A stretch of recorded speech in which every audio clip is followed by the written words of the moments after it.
What is going on, ladies and gentlemen? Very happy new year to you all, and in this video I thought I'd discuss an interesting topic that comes up very frequently, and that is which aircraft module should you buy with your hard-earned money.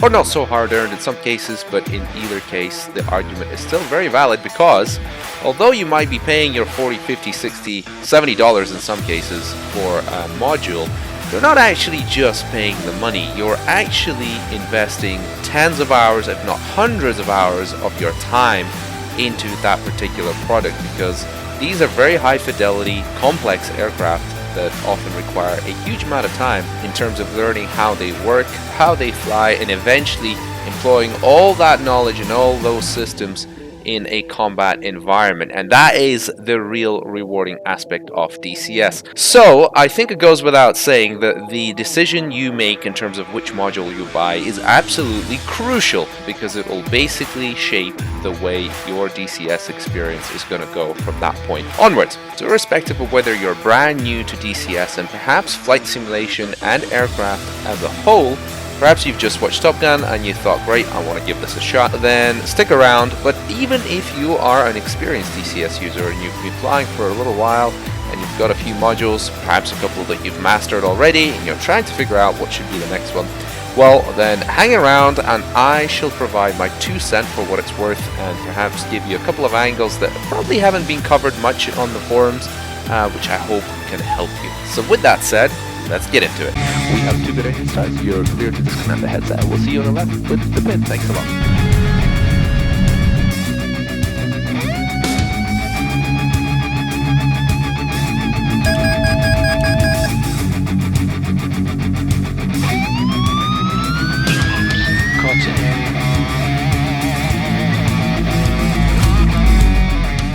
First, a quick disclaimer. I will not be covering any World War II aircraft or any propeller-driven aircraft in this video, alongside with a number of jet-powered machines, which I will mention on the screen right now. This is due to the fact that I simply do not have enough personal hands-on experience with these modules, and everything that I've seen and read is not enough to give a definitive viewpoint that would be helpful. As to helicopters, I will mention a few words at the end, but I might not be the best person to talk to about rotor wing machines, so take that with a pinch of salt at the end, but I do have some suggestions if you are interested. So, first of all, I would like to approach this from the angle or viewpoint of a brand new DCS user that has never been involved in military simulation, or perhaps has never even been involved in aircraft simulation, and perhaps doesn't even know how to fly airplanes or how they work or how they navigate, etc, etc.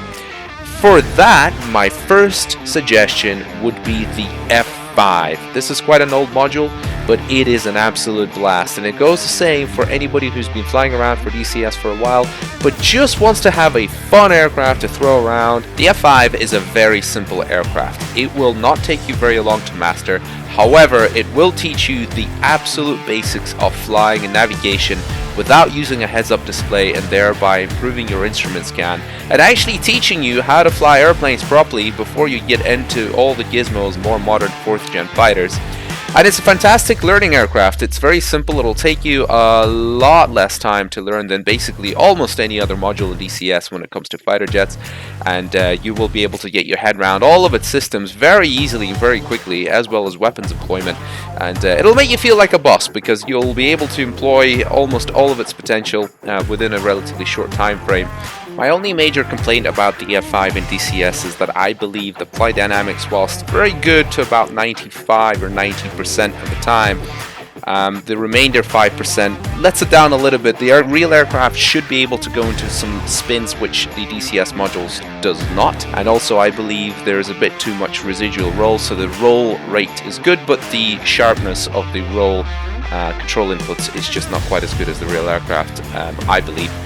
But apart from that, it is a brilliant module, so don't be put off by that. Absolutely go and buy it. Although, of course, the F-5 does have certain limitations. It will not be able to employ beyond visual range missiles, and its radar is relatively weak. So whilst you will learn the basics of radar, etc., be prepared. This is sort of a learning platform, if you will. And another learning platform that I will definitely suggest, which is probably my favorite aircraft in DCS to fly just for the sake of having fun, is the L-39. I think the way they've modeled the flight dynamics in this are absolutely fantastic, and I highly recommend the L-39, although it's a little more basic, it's not supersonic, so that's my second suggestion if you're just a beginner, or if you're a seasoned DCS professional, but you just want to have a fun aircraft to fly around in. In terms of visual modeling quality, of course, these aircraft are definitely not on par with the latest DCS modules. However, I think that can all be ignored because 99% of the time you're just not going to be zooming into all those little details, so 100% still recommend these modules. Now moving on. The next module I will suggest, which I believe is one of the best, if not the absolute best, most rounded, well-modeled aircraft in a DCS, and a perfect stepping stone between the basic F5 and L-39 before you get onto the very complex high-fidelity F-18, F-16, F-14 fourth generation fighters, I believe is the Mirage 2000 by Razbam. This is a phenomenal module, and although it is lacking in capability, most certainly compared to the aforementioned 4th gen fighters, it is absolutely one of the best flight models ever created in DCS, in my personal, very humble opinion.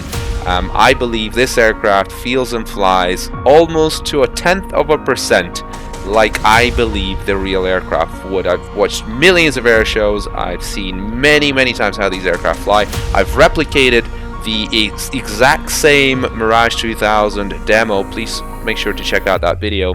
You'll see it playing on the screen right now, and you will see just how accurately the Mirage 2000 DCS replicates everything and feels compared to what the HUD-to-tape footage shows on the real aircraft. And Razbam has not been sitting still. They've been improving and constantly working on this module ever since then, and there are a couple of situations you'll see in replicating this demo that perhaps the aircraft doesn't feel quite as sluggish as the real aircraft does at slow speed. Well, Razbam since then has fixed that, and I'm happy to report that this is now, in my opinion, the closest flight model to the real aircraft of any DCS modules. And it must be mentioned that all DCS modules are of a very high standard, but they all have various limitations that you can always pick up on, various bugs in the flight model, etc.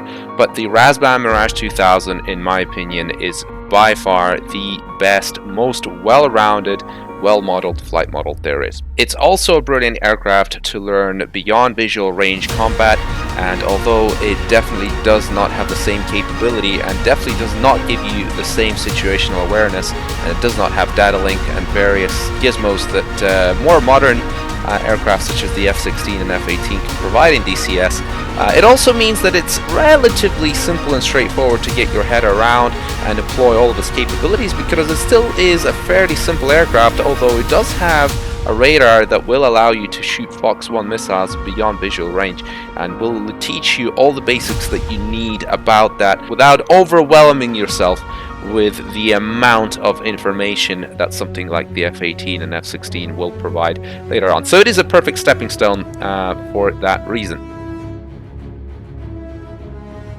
Okay, next let's talk about the F-18 and F-16. I would put both of these modules on par with each other, and they both have advantages and disadvantages, but I would say choose one of these if you really want a high fidelity 4th generation multi-role fighter. So these are the most modern aircraft that we really have in DCS, and they do provide you with a huge amount of information and a huge amount of situational awareness.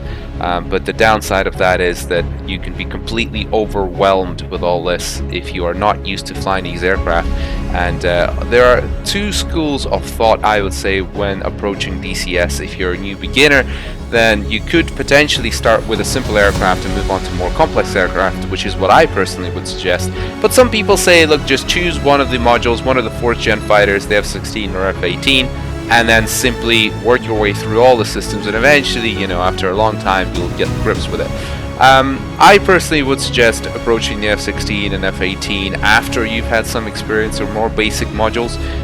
It'll be a lot more fun for you to employ all the capabilities of a more basic aircraft and feel much more satisfied with your performance, because with the F-18 and F-16 it really takes a lot of experience and a lot of practice and a lot of learning, training, reading to try and get your head around the various systems with very complex radars. Now, personally, I choose the F-18. I would say choose one or the other. I choose the F-18 entirely because it is carrier based and it opens up the opportunity of flying off the super carrier, which is an incredible module in DCS.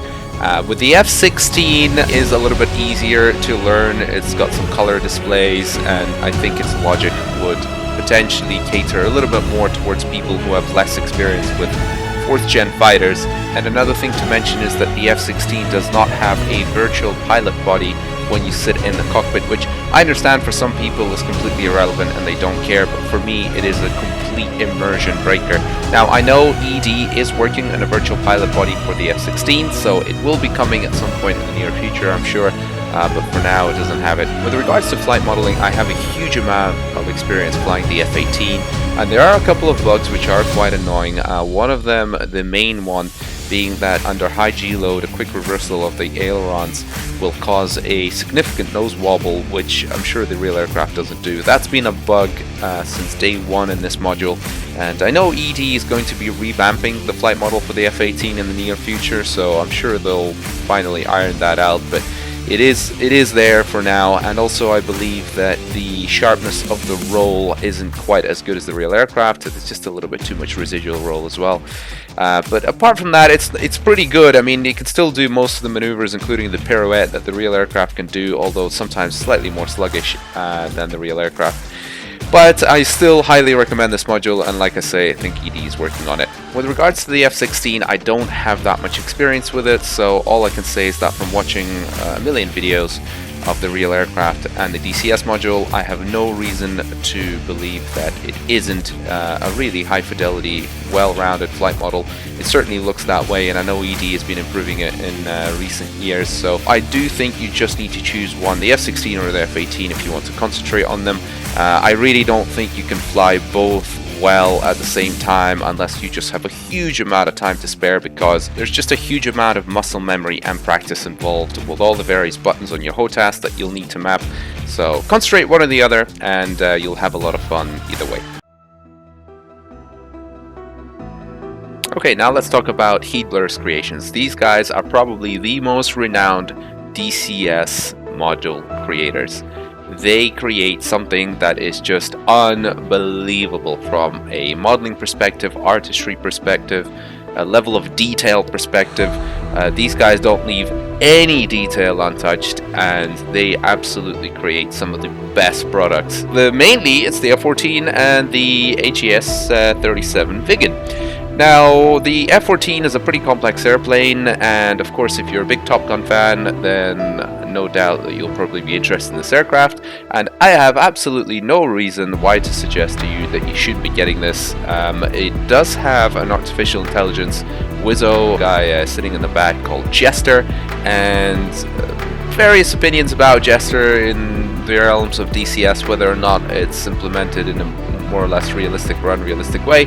I think the way they've done it is pretty cool, although I don't fly the F-14 all that much. Personally, I have a little gripe with the F-14 that has nothing to do with the module itself. It's more to do with the real aircraft, and that is the head-up display refresh rate is so appallingly poor that every time you fly it, it actually makes you think that your computer is running at about 10 frames per second, which it isn't. Of course, that's just the way the real F-14 is, and absolutely nothing against the module. I just personally can't stand that, and that is basically the only real reason I don't fly the F-14. Flight dynamics wise, it is really well modeled, and it really feels like a real proper aircraft, not a fly-by-wire module. This thing requires proper cool pilot shit to try and keep this thing in the sky and doing what you want it to do.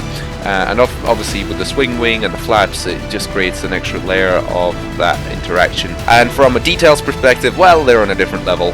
And then there's Heat Blur's original aircraft, the HES-37 Viggen, which they've recently just updated with brand new textures, wing vapors, and all sorts of cool little details, including an amazing afterburner effect, which I think now is by far the best afterburner effect of any aircraft in DCS, and they've really put it on par with the F-14. So this is a brilliant module. It is high fidelity. The flight model is fantastic. I really can't fault it in any way that I can possibly think of. The Viggen has a very interesting mission. It is a low-level interdiction fighter, and you're going to be low in the dirt, super fast, basically being Maverick the entire time. So if that is the sort of mission type that you're interested in, this is definitely an aircraft you should consider.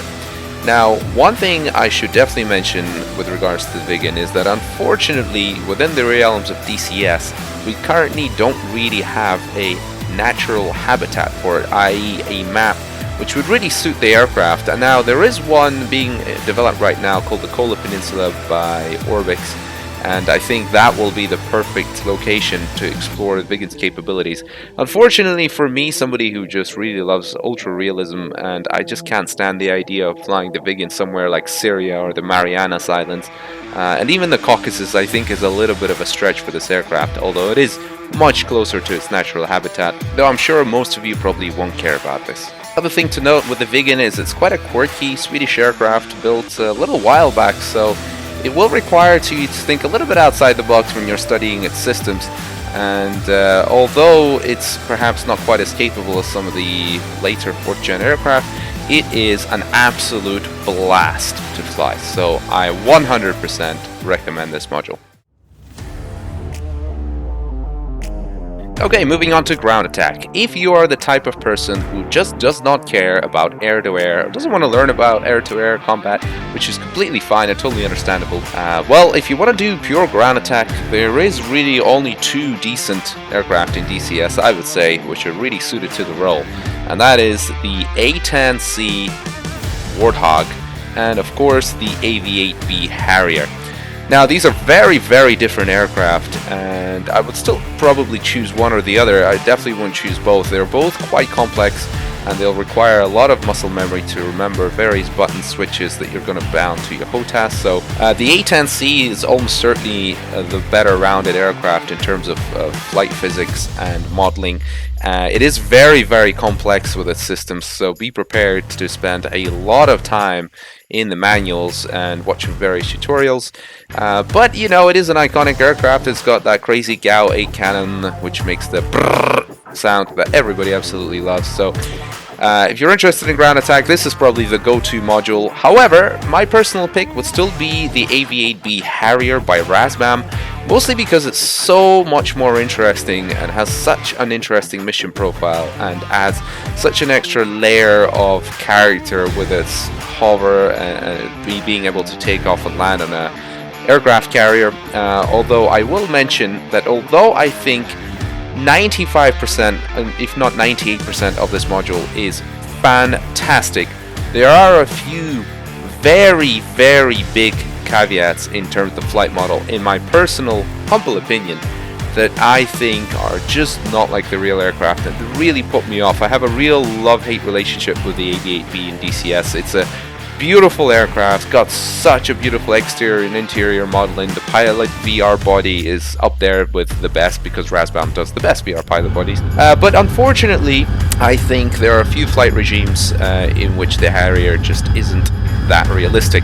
I think it's not bad in terms of conventional flight, except for there's some weird thing happening with the roll rate increasing after a full sort of 360-degree rotation, which I don't really understand why. I also think there's a bit of residual roll, just like with the F-18. It's just not like as sharp as it should be as the real aircraft. Then in terms of the transitional between vertical and conventional, I think it's pretty decent as well. But then when it comes to vertical flight, I understand this is a very difficult area of flight physics, and I'm almost certain that it's extremely difficult to model. However, from a lot of the videos that I've seen of hub tapes, the aircraft in DCS is too sluggish to control inputs and is definitely not as realistic as it should be. But don't let that put you off. It is still a very fun, very rewarding aircraft to fly in DCS, and I would still choose it over the A-10, which is basically a loitering bomb and rocket truck ready to roll in anytime the JTAG gives it a mission.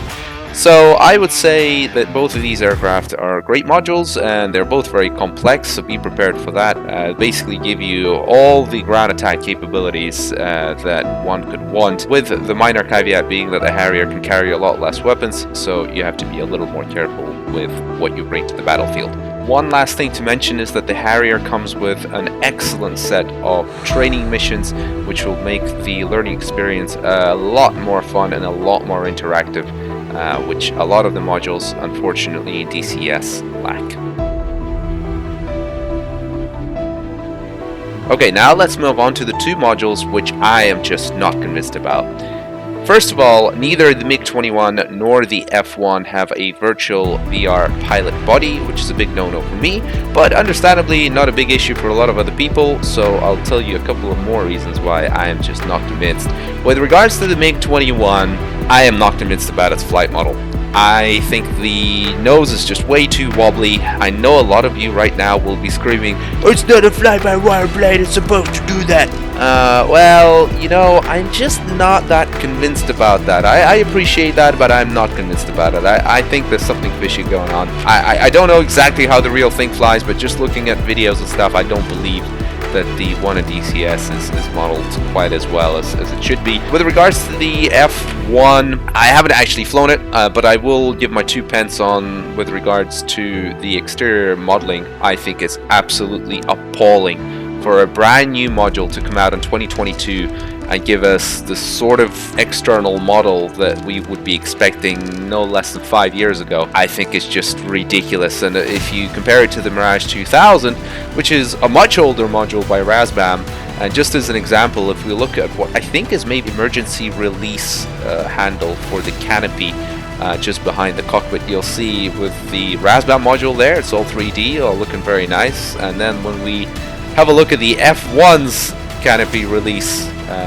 handle, it's basically just painted on, and it's just like horrible graphics, and it's just got very low resolution, and the same goes for just the rest of the paintwork on the aircraft. It just looks terrible. I mean, there's zero attention to detail. I mean, it just looks so poor and low fidelity and low resolution that, quite frankly, I don't know what to think of it. Now, in terms of flight dynamics, I have some questions looking at some of the videos that I've seen, but I haven't actually flown it personally because you can't even get it on a trial. So take this with a pinch of salt, because if it has a very high fidelity flight model, I will most certainly forgive it for the pretty awful external model. So for now, I cannot be recommending either the MiG-21 or the F-1, and a massive apologies to the fan base of those aircraft, because I know they are out there and they will be very annoyed at what I'm saying, but I'm sorry, this is my opinion and I'm just going to stick with it for now. Now let's have a brief look at some of the helicopter modules in DCS. Now I must mention I'm not a real helicopter pilot, so take everything I say with a pinch of salt. However, I do have some opinions. The Huey, in my personal humble opinion, is a very, no, actually, let me rephrase that. It is probably the most fun aircraft to fly in DCS. It is just an absolute blast. It's very simple, very easy to get going. If you're a brand new DCS newcomer, you can get up and going with this module in just a matter of days, I believe.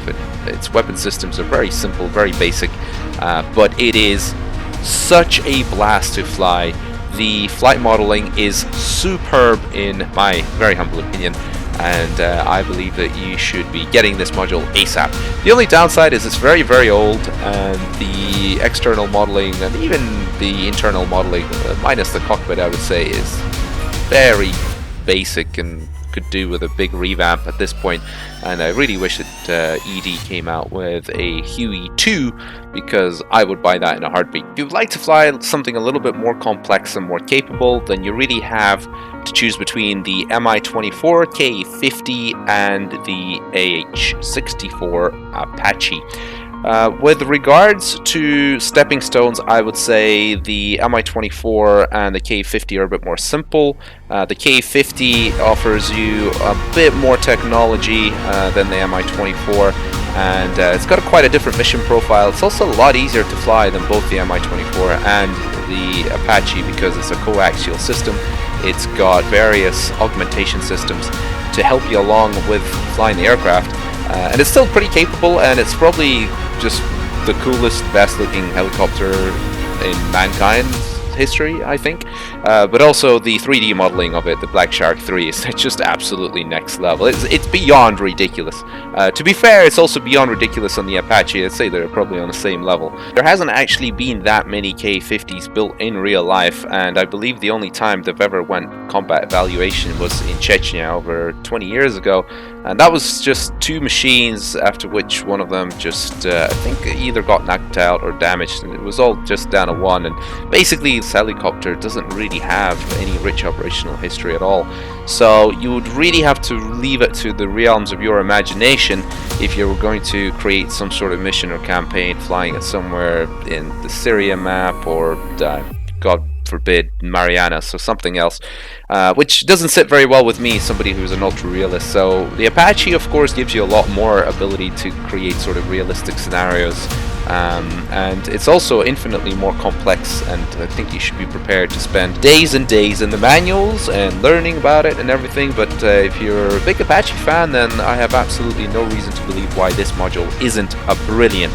module. I have spoken to a real Apache helicopter pilot once about this, and he was pretty adamant that the DCS module is exactly like the real thing, so I think that's really saying something. Both the K-50 and the Apache offer similar mission profiles. They're both capable of hovering behind trees and popping up for an attack, whereas if you go for the Mi-24, it's more of a low-level flying airplane, because it really is not designed for any sort of hover or concealed attacks. So quite a different mission profile. So if you really want the helicopter version of an A-10 Warthog, this is probably the right aircraft. Super fun as well. I think from a flight dynamics perspective, it's really cool. I have flown it a little bit, and I've only got good things to say about it, so if you're interested in it, absolutely consider it. With regards to the Gazelle, I'm not convinced about it. I've seen an aeronautical engineer do an evaluation of its flight model, and he's come up with a few things which just don't seem to be true to life. So personally, I haven't got any experience with it, but I'm not convinced about it. So take that with a pinch of salt, if you will. And that is it, ladies and gentlemen. That concludes my thoughts on which module you should buy, and as you can tell, it really all depends on your preferences and what is your background, what are you looking to have with your DCS experience. But I hope that this video has been helpful, and if you have any questions about any of these modules that I haven't managed to cover, and there's a lot of things I haven't managed to cover because otherwise this video would be about 3 hours long, please make sure to comment down below, and I will try my very best to try and answer as many of those as I possibly can. So with that said, ladies and gentlemen, hope you've enjoyed this one. Please smash the living daylight out of the like button, subscribe for future videos, and I shall catch you in the next one. Adios!